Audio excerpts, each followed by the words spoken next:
different recordings, and you will have to answer questions on what you hear. There will be time for you to read the instructions and questions, and you will have a chance to check your work. All the recordings will be played once only. The test is in 4 sections. At the end of the test, you will be given 10 minutes to transfer your answers to an answer sheet. Now turn to Section 1. Section 1. You will hear a woman calling the London Police Department to report a robbery. First, you have some time to look at questions 1 to 4.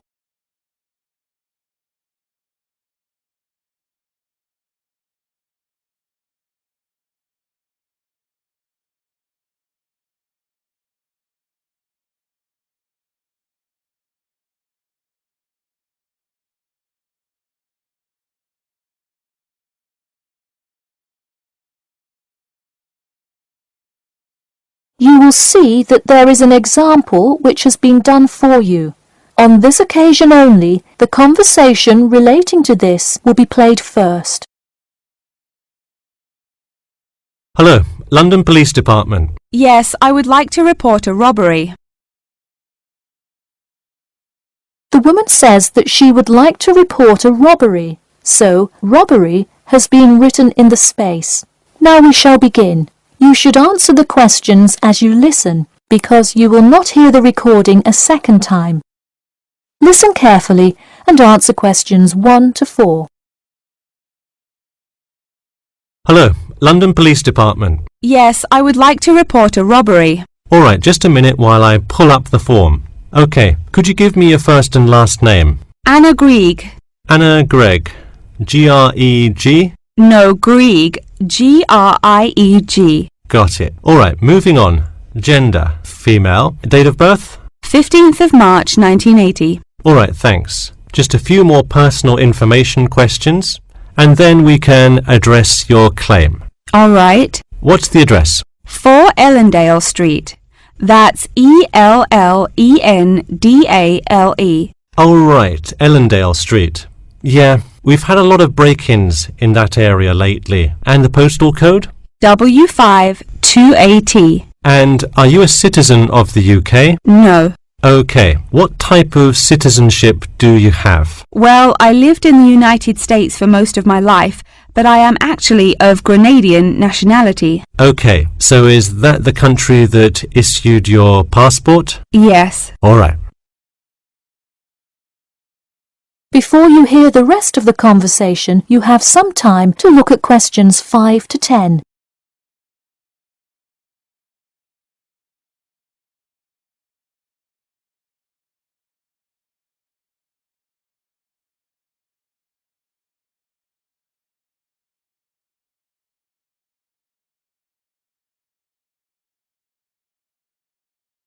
Now listen and answer questions 5 to 10. And what is the crime you're reporting? I already said a robbery. Oh, right. Sorry, this is about the 100th robbery report I've filled out today. Have you had any prior break-ins? In the building or just my flat? The unit below mine got broken into last year. No, just your flat. Oh, then no, not here. All right, let's see here. Can you think of anything that was out of the ordinary around your building, or anyone who may have had reason to do this?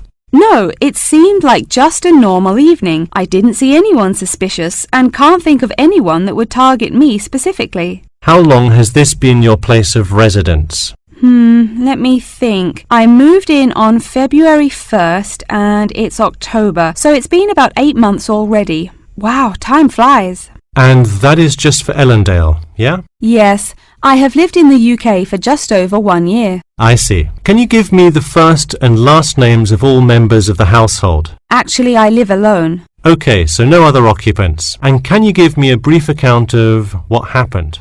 I left to go to a dinner party at 6 p.m.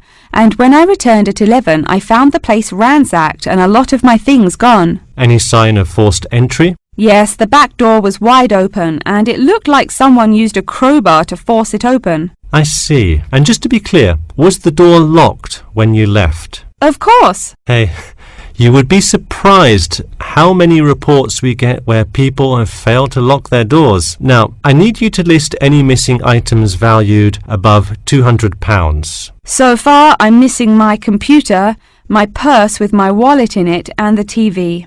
OK, let's start with the computer. What is the estimated value? £500. And what is the serial number? G41687770. Thank you. And a visual description? It is a black 13-inch Pendus cloud book. There is an Oxford sticker on the lid. OK, and could you give me a description of the purse? Sure, it's a Claude Frieda shoulder bag and the material is silver-coloured cloth. Price? £300. OK, that concludes my report. I'll submit it and we'll let you know of any developments. That is the end of section 1. You now have half a minute to check your answers.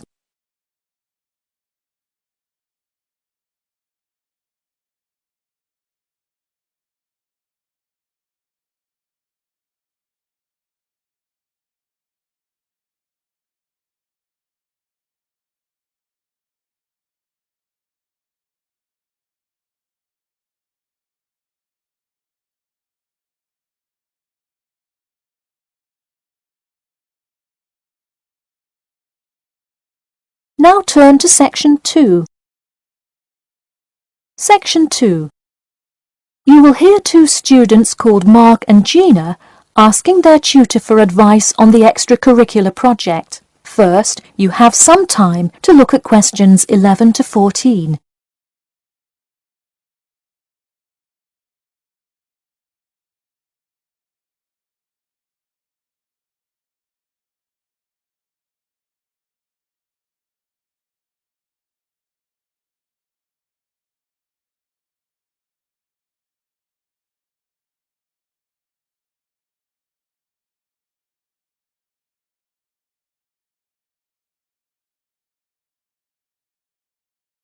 Now listen carefully and answer questions 11 to 14. Hi Mark. Hi Gina. What can I help you with? So we were hoping you could help us with this extracurricular project. Sure. What is the topic? Attending business school. This sounds like a great idea. So you're going to explain the requirements for getting into business school? Not exactly. It will be more broadly about the experience, the academics, accommodation, and social experience that comes with being part of the business school. I see. So would your audience be the general public? Well, we would probably want more to focus on members of the institution.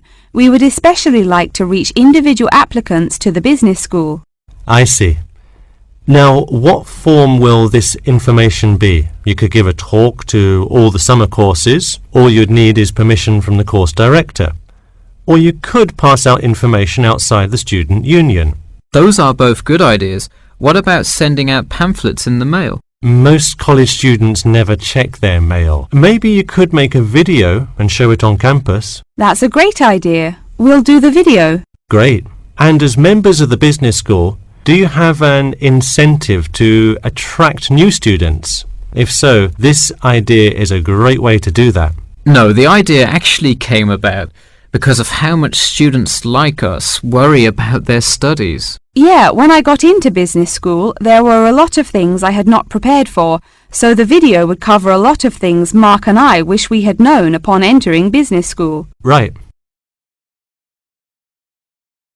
Before you hear the rest of the talk, you have some time to look at questions 15 to 20.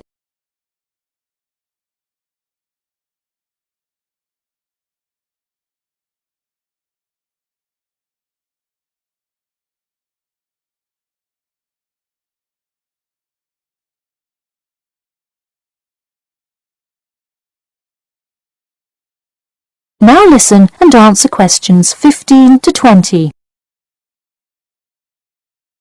What would you talk about first? The first and probably most important section would be academics. Good idea. So, would you provide guidance on what courses to take? We want to focus especially on the approaches professors take, their teaching methods. It is far different than what students are used to in high school and even in liberal arts college. Good idea. And how long do you think you would spend explaining academics? We'll probably spend 7 minutes on it. We also have some ideas for talking about housing, food options and stuff like that. We're not really sure how to tie it all together though. I think it would be suitable to title that section Accommodation. What do you think? That could work. We'll definitely describe the different dining options at the cafeteria, and then walk students through flats and the grueling process of finding one near the business school campus. Okay, so we would cover specifics on the cafeteria as well as flats. I think those are both helpful. We could spend about 6 minutes on accommodation and be sure to touch on those specifically. Great. Is there anything else you would talk about? We definitely want to go over the social aspect of attending school here. Of course. I think it's good to have a little fun once in a while when you're working so hard in school. I think we are going to introduce new students to the disco that so many upper-class men know and love. Maybe we'll include a few other places too, but that's the main one. We're also going to invite students to the international evening taking place in the first week of school as a great chance for our large international student population to meet a lot of other new students. It can definitely be hard to meet people as an international student. I think that is a great idea. You may want to spend slightly longer on this section than the other two. How about 8 minutes? That sounds reasonable. So overall, the introduction should take 3 minutes and then the conclusion should take 4, giving us a total of 28 minutes. I wouldn't rush your introduction. Maybe give it between 4 and 6 minutes. The conclusion, though, can be shorter since it's just a quick refresher of each of the topics. Give that not more than 2 minutes.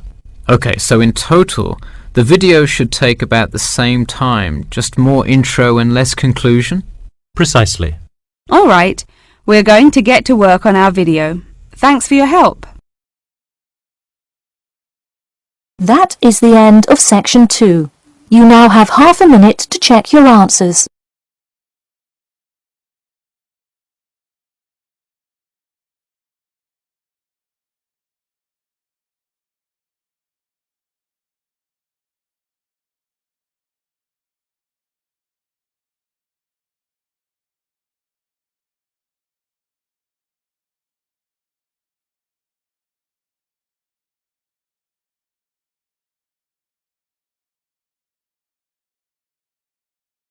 Now turn to section 3. Section 3. You will hear a student called John talking to his classmate Danny about the details of his research project. First, you have some time to look at questions 21 to 26.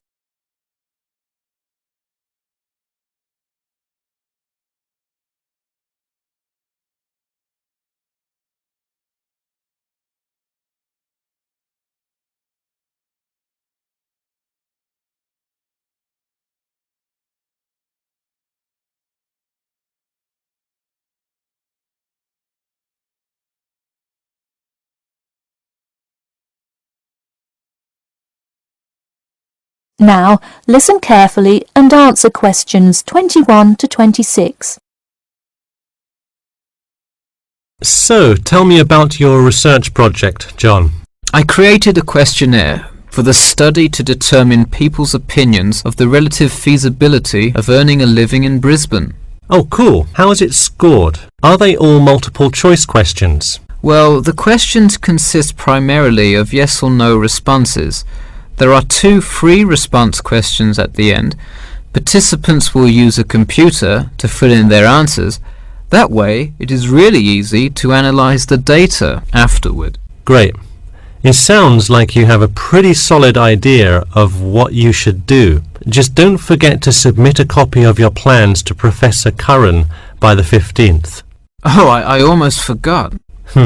You don't do it for the high grade or a praise, but he can review and give you feedback. Right, that will be helpful. He has been conducting studies like this for 30 years now. Yep. Oh, and I'm curious. Are you going to be in the room giving subjects directions for the questionnaire? Well, I think the instructions will be provided by another representative who will not be analysing the data. I want them to feel they can answer and be completely anonymous, so I will not be in the room. Anonymity is really important for this study. I agree. Good idea. You should tell the representative to remind subjects to fully consider both sides of each issue. Sometimes it's really easy to immediately check yes or no without stopping to think about it completely. That's so true. It's like a race to finish the questionnaire first or something. I'll make sure to include that in the instructions. This report has to be perfect. Wow, what's the big deal? I know it's part of your grades and all. Well, it's that, but also a well-executed study could grab the attention of faculty in the department, which would be a huge deal. So, for attention? No, silly. I mean, I could really gain the respect of professors who may later take me on as a graduate student in their labs. Oh, I see. Before you hear the rest of the talk, you have some time to look at questions 27 to 30.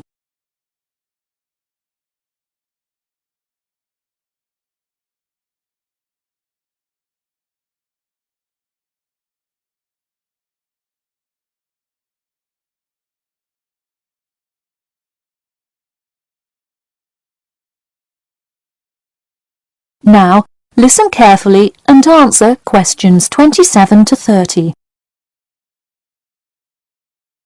Let me take a look at the survey.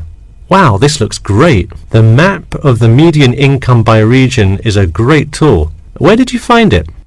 Oh, thanks. I read a lot of sources and just noticed this one in a small psychology journal called Modern Psychology. It's more helpful than the photo I added, but I think the photo is just so interesting. It was in the newspaper last year during that huge wage strike. It's great. Probably not necessary, but it looks great. I don't understand. What is WKRX's involvement here? Oh, the radio station agreed to sponsor the study if I play their station in the room. Wow, interesting. So you don't have to pay for any of this? Exactly. Nice. Where did you get that idea? Last month, at the Psychology Club Council meeting, someone talked about how easy it is to get sponsorship from local businesses, so I listened to their advice and called around. I'll have to remember that. Well, this all looks great. Good luck. That is the end of section 3. You now have half a minute to check your answers.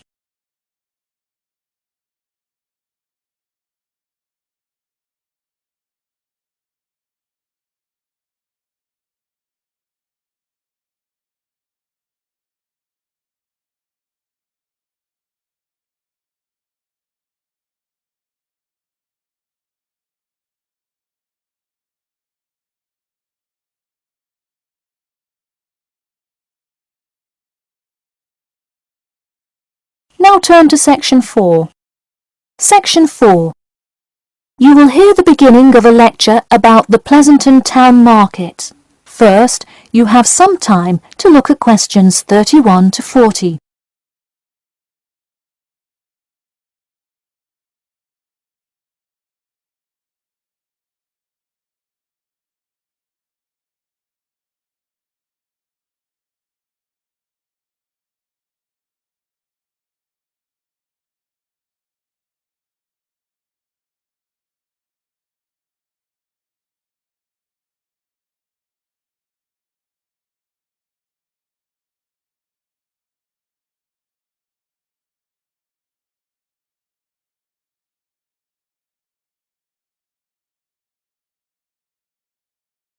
Now, listen carefully and answer questions 31 to 40. Good afternoon. In the last few lectures, we've been covering the social and political pressures that influenced the rise of the rebellion of 1679. Today, I would like to focus on the Pleasanton Town Market. Now, why are we talking all about some market? It's not like it was the first market ever, or even a particularly large market. The Pleasanton Town Market is important because it is often mentioned in the literature found in the library. If you have ever been there, you have probably seen all of the handcrafted items sold there now.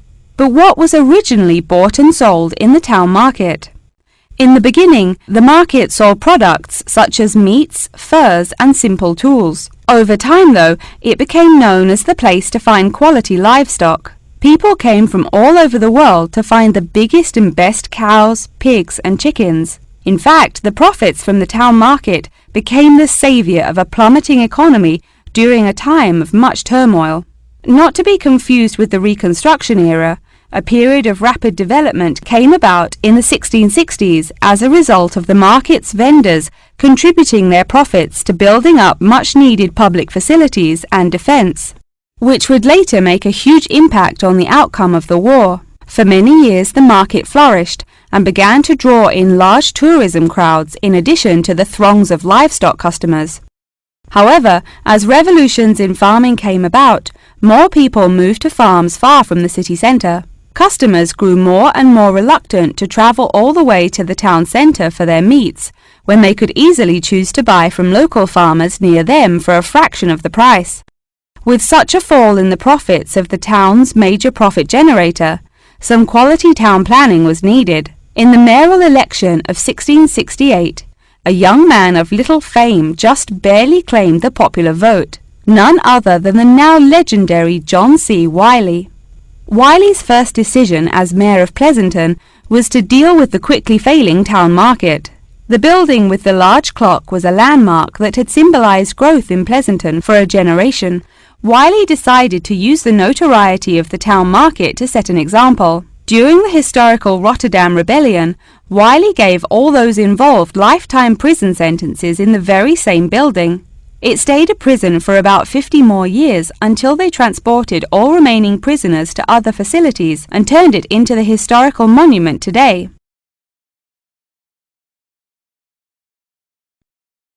Now that you know the basics of the history of the Pleasanton Town Market, I will introduce your next group project. I want you to make a short film based on the real historical events that occurred in Pleasanton before and during the uprising. I will give you some class time to look through the library's reference section, but you will be responsible for conducting further research outside of class. I suggest starting by looking for information on the market itself. You'll find plenty of information. In fact, some students complain that there is actually too much information on it. On your own time, you could find family members of old war veterans to conduct interviews. Sometimes they provide wonderful insight that you wouldn't find in proper history books. But be careful, an interview that is riddled with bias is useless. I myself have some very old photographs here that you are welcome to take a look at for some inspiration. I'm lucky enough to own this one of Jim Wiley himself. Very interesting to see, but does not provide enough information to add much to your film. Feel free to take this film into whatever direction you choose. You could even do a crime thriller based on real outlaws. All you would have to do is look through the newspaper archives in the crime section during that time period. Try to get as much detail as you can, but you may end up having to draw your own conclusions. Okay, that's enough from me, so let's go on to... That is the end of section 4. You now have half a minute to check your answers.